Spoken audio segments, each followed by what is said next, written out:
வேலூர் மாவட்டம் அணைக்கட்டு தொகுதியில் குடிநீர் பணிக்காக தோண்டப்பட்ட சாலையை முறையாக சீரமைக்காத ஒப்பந்ததாரரை அந்த தொகுதி எம்எல்ஏ சரமாரியாக கேள்வி எழுப்பி எச்சரித்தார்.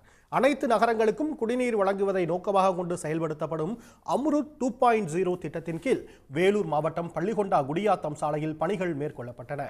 ஆனால் அதற்காக தோண்டப்பட்ட பள்ளத்தை முறையாக சீரமைக்கவில்லை என புகார் எழுந்தது. இதையடுத்து அந்த தொகுதி திமுக எம்எல்ஏ நந்தகுமார் சுமார் 1 கிலோமீட்டர் தூரம் அதிகாரிகளுடன் நடந்தே சென்று அந்த பகுதியில் ஆய்வு மேற்கொண்டார். அப்போது பள்ளம் சரியாக சீரமைக்கப்படாததை கண்டு ஆத்திரமடைந்த அவர் ஒப்பந்ததாரரை அழைத்து பொது இடத்திலேயே சரமாரியாக கேள்வி எழுப்பி கண்டித்தார்.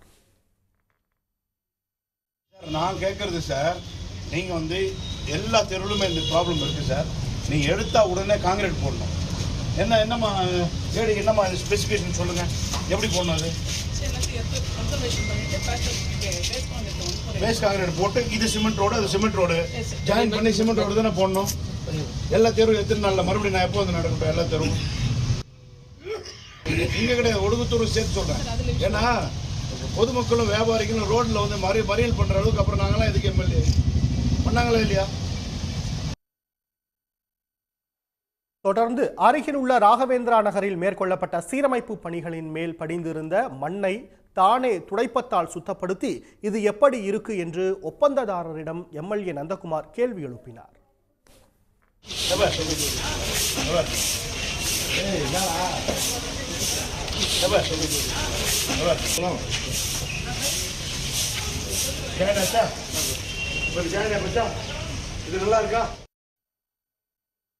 இதேபோல் பள்ளிகொண்டா பேரூராட்சியில் அனைத்து தெருக்களிலும் பள்ளங்களை சீரமைக்கவும் பணிகளை விரைந்து முடிக்கவும் ஒப்பந்ததாரரை எம்எல்ஏ நந்தகுமார் கேட்டுக்கொண்டார். உடனுக்குடன் செய்திகளை தெரிந்து கொள்ள சன் நியூஸ் பெல் ஐகானை கிளிக் பண்ணுங்க.